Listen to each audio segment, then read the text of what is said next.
Hello दोस्तों, नमस्ते, प्रणाम, जय श्री राम जी, राधे राधे। आप सबकी स्वागत करती हूँ अपने यूट्यूब चैनल में। मेरी प्यारी बहनी दीदी माताएं को स्वागत है हमारे चैनल में। तो आज मैं बहुत ही प्यारा दर्दनाक बेटी विवाह कन्यादान गीत लेकर आई हूँ, तो आप लोग जरूर सुनिएगा। अच्छा लगेगा तो छोटा सा प्यारा सा कमेंट कर दीजिएगा। चलिए मैं सुनाने जा रही हूँ। जब बेटी को शादी होता है तो इसी में हम लोग गाए जाते हैं दोस्तों। चलिए। एक बसवरिया में दुई गो जनमैया, एक बसवरिया में दुई गो जनमिया, एक बांसुरिया एक बांसजी, एक बांसुरिया एक बांसजी।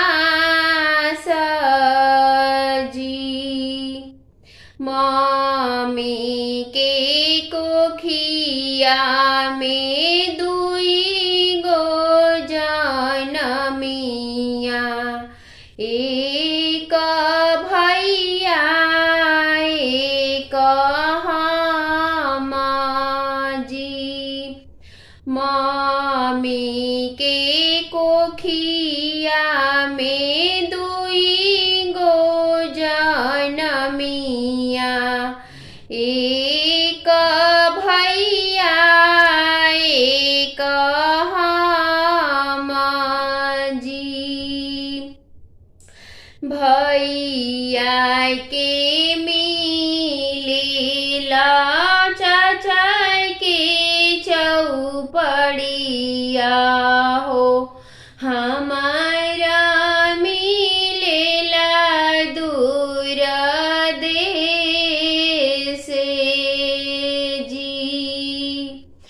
भैया के मिलेला चाचा के चौपड़िया जी, हमारा के मिले दूर देश जी। भैया के मिलेला पापा के चौपड़िया जी, हमारा के मिले दूर देश जी।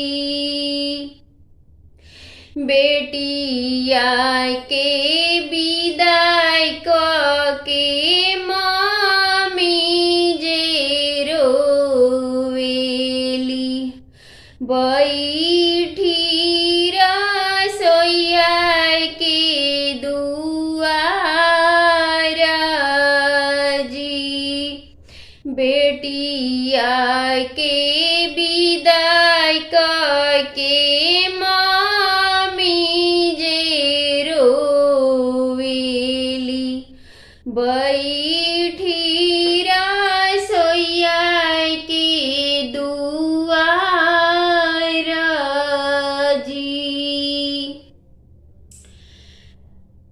बेटिया के विदाई के चाची जे रोवेली, बैठी रसोइया के दुआर जी।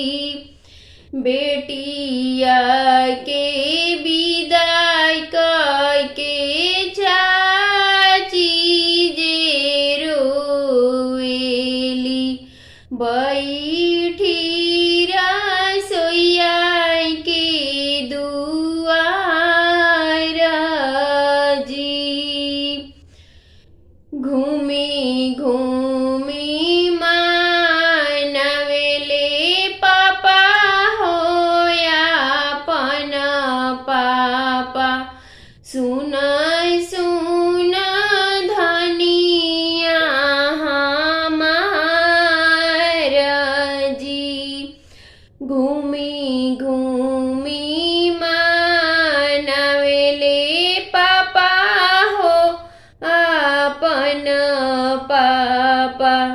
सुना सुना धनिया हमारा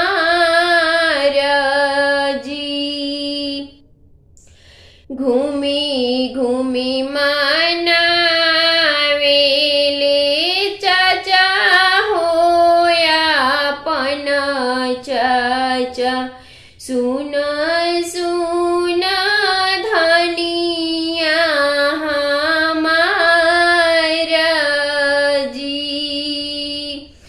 बेटिया के बदल पतोहिया ले आई भी, उहे पूरई है तो हर आसा जी, बेटिया के बदला पतोहिया ले आई भी, उहे पूरई है तो हर आसा जी, बेटिया के साध पतोहिया ना पूरई है, मोरा को खीधा धाय के